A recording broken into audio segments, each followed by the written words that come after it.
Baik, Assalamualaikum warahmatullahi wabarakatuh. Untuk mahasiswa Bimbingan dan Konseling Pendidikan Islam semester 6, untuk mata kuliah Teknologi Informasi dalam Bimbingan dan Konseling, untuk materi isu etik dan legal dalam pelayanan bimbingan dan konseling akan saya paparkan dalam beberapa slide dalam bentuk video. Silakan Anda saksikan slide ini, video ini secara full, kemudian nanti akan dipresentasikan ataupun akan diberikan tugas sebagai bentuk timbal baliknya. Semoga video ini bermanfaat dan bisa menambah wawasan Anda. Baik, pada materi yang akan saya bahas kali ini adalah dalam mata kuliah Teknologi Informasi dalam BK adalah tentang bagaimana tentang isu etik dan legal dalam pelayanan BK.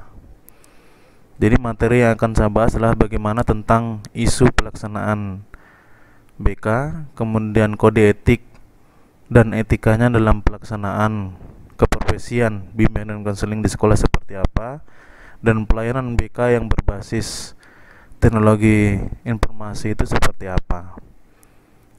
Yang pertama adalah apa yang melatar belakangi sehingga kita akan membahas tentang materi ini. Jadi di slide saya ini ada 3 kata ataupun 3 poin, yaitu profesi BK, kode etik, profesional. Secara penjelasan secara ringkas adalah ketika profesi BK itu dikerjakan berdasarkan kode etik yang berlaku, maka akan memunculkan pada tingkat keprofesionalan dalam pelaksanaan bimbingan dan konseling di sekolah maupun di luar sekolah. Sebenarnya pekerjaan bimbingan dan konseling itu memerlukan adanya kode etik yang profesional agar layanan bimbingan dapat terlaksana secara profesional. Itu sudah mutlak, yang terjadi akan seperti itu. Karena kode etik profesional itu menjadi sebagai perangkat standar kita sebagai guru BK dalam berperilaku dan dikembangkan atas dasar kesepakatan nilai-nilai dan moral dalam profesi itu. Maka dengan demikian, kode etik bimbingan dan konseling itu dikembangkan atas dasar nilai dan moral yang menjadi landasan bagi terlaksananya profesi bimbingan dan konseling. Ya. Sehingga ketika pelaksanaan profesi BK itu dilaksanakan atau mengacu pada kode etik, maka pelaksanaan profesi bimbingan konseling itu akan dilaksanakan, akan dikerjakan, akan terlaksana secara profesional. Ya. Itu yang melatar belakangi sehingga bentuk legalitas kode etik, etika dalam profesi BK itu akan dibahas dalam materi ini. Dan sekarang kita harus tahu etika dan kode etik yang dimaksud seperti apa. Etik yang ada dalam slide ini adalah tentang aturan dan tata cara, sedangkan etika adalah praktek konseling profesional. Ya. Etik ataupun kode etik itu merupakan seperangkat aturan atau kaidah-kaidah, nilai-nilai yang mengatur segala perilaku ataupun tindakan dan perbuatan serta perkataan, baik itu perkataan secara formal maupun non formal yang dikeluarkan oleh guru bimbingan konseling itu dalam suatu profesi atau organisasi bagi para anggotanya. Baik itu perkataan dari guru BK secara formal kepada kliennya ataupun non formal kepada teman sejawatnya dan sebagainya. Sedangkan etika itu merupakan kaidah-kaidah atau norma-norma yang diberlakukan dalam suatu organisasi atau asosiasi. Maksudnya etika itu merupakan kebutuhan bagi organisasi dan para anggota yang ada di dalamnya, ya, sehingga anggota yang berada dalam organisasi itu akan leluasa melakukan kinerjanya karena dilindungi oleh kerangka etik dan diberlakukannya. Artinya apa? Dalam etika itu kita bisa leluasa mengerjakan profesi kita, melaksanakan profesi kita itu berdasarkan etika ataupun kode etik kita. Etika itu adalah turunan ataupun lanjutan dari kode etik, ya. Etika itu tetap acuannya terhadap kode etik itu. Hanya dalam beretika itu, etika dalam profesi itu adalah pelaksanaan profesi itu secara profesional. Sekarang kita harus tahu juga pentingnya kode etik seperti apa.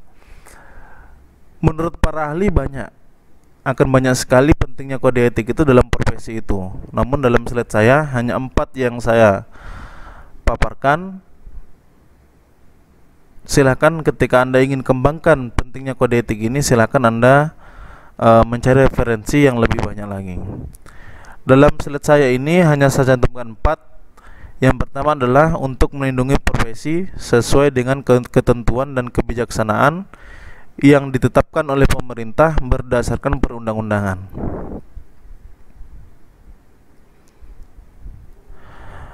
Dalam poin pertama ini artinya adalah dengan adanya kode etik itu berarti kita diperbolehkan ataupun kode etik itu memperbolehkan profesi untuk mengatur diri mereka sendiri dan berfungsi sendiri, alih-alih dikendalikan oleh undang-undang. Artinya sebagai guru BK, sebagai pelaksana dari profesi bimbingan konseling itu diperbolehkan untuk melaksanakan kegiatan-kegiatan ataupun pelayanan-pelayanan terhadap kliennya, namun berdasarkan atas undang-undang dan kode etik yang berlaku, ya.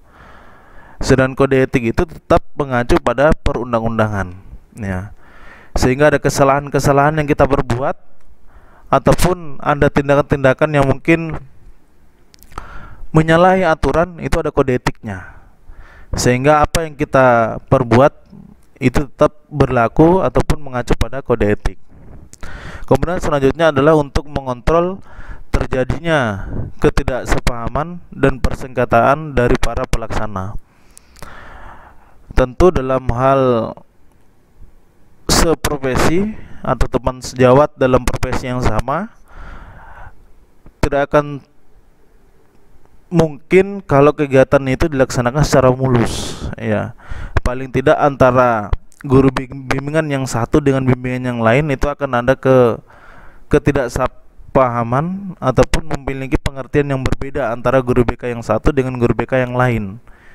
Sehingga ketika terjadi yang seperti itu, maka kembali kepada kode etik, ya. Kembali pada etika pelaksanaan profesi bimbingan konseling itu, seperti apa tata cara pelaksanaannya. Maka dalam hal ini kode etik itu menjadi suatu kitab suci dalam pelaksanaan bimbingan dan konseling. Kemudian selanjutnya adalah melindungi para praktisi dalam masyarakat, terutama dalam kaitan kasus-kasus malpraktek, ya. Kalau kita di sini adalah dikaitkan terhadap praktisi yang ada dalam lingkup pendidikan formal ataupun di sekolah, ya. Sehingga ketika kita melaksanakan bimbingan konseling itu, praktek bimbingan konseling itu sesuai dengan kode etiknya, maka itu akan melindungi kita terhadap kasus-kasus malpraktek, ya. Ketika ada orang yang menganggap bahwa kegiatan kita itu ilegal dan sebagainya, maka kita bisa mengacu pada kode etik itu. Kita ada kode etik yang dilaksanakan sehingga tidak akan mungkin pelaksanaan kegiatan kita itu malpraktek ataupun menyalahi aturan. Kemudian yang terakhir adalah melindungi klien dari praktek-praktek yang menyimpang dari orang-orang yang secara profesional yang tidak berwenang, Ya, hampir sama kaitannya dengan poin nomor 3.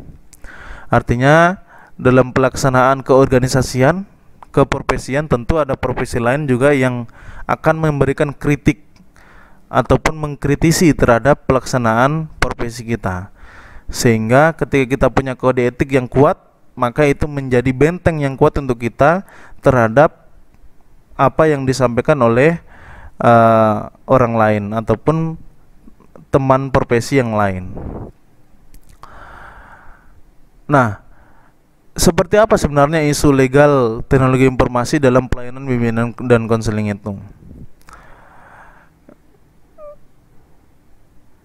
Isu itu merupakan suatu persoalan yang terjadi, dan legal merupakan sesuatu yang disahkan oleh aturan atau konstitusi yang ada atau sesuai dengan aturan. Isu yang dimaksud di sini adalah segala sesuatu hal yang terjadi dalam pelaksanaan bimbingan dan konseling, ya, apa yang sudah terjadi, apa yang sudah dilaksanakan oleh guru bimbingan konseling itu di sekolah ataupun dalam pelaksanaan pelayanan bimbingan dan konseling terhadap kliennya di sekolah, itu merupakan suatu isu tersendiri terhadap pelayanan bimbingan dan konseling. Sedangkan legal itu merupakan sesuatu yang sudah dinyatakan sah sesuai dengan aturan-aturan, sesuai dengan konstitusi, sesuai dengan perundang-undangan dan sebagainya. Ya. Ini sesuatu yang berkaitan bahwa teknologi informasi ataupun pelayanan bimbingan konseling itu dengan mengacu pada teknologi informasi itu adalah sesuatu yang legal ataupun sesuatu yang memang dibutuhkan dalam bimbingan dan konseling. Ya.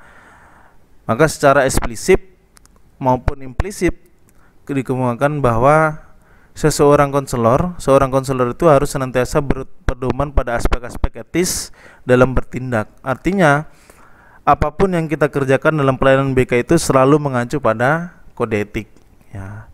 Sehingga fungsi dari pentingnya kode etik atau fungsi dari kode etik itu yang sudah dipaparkan itu bisa dijadikan sebagai pedoman kita.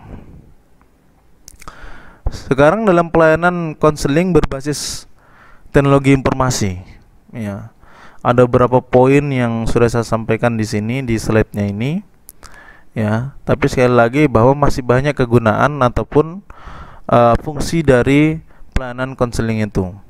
Yang pertama adalah pelayanan melalui teknologi informasi itu mudah diakses, ya. Apalagi zaman sekarang, tentu klien itu juga hanya kemungkinan kecil, hanya sebagian kecil saja yang tidak mempunyai ataupun tidak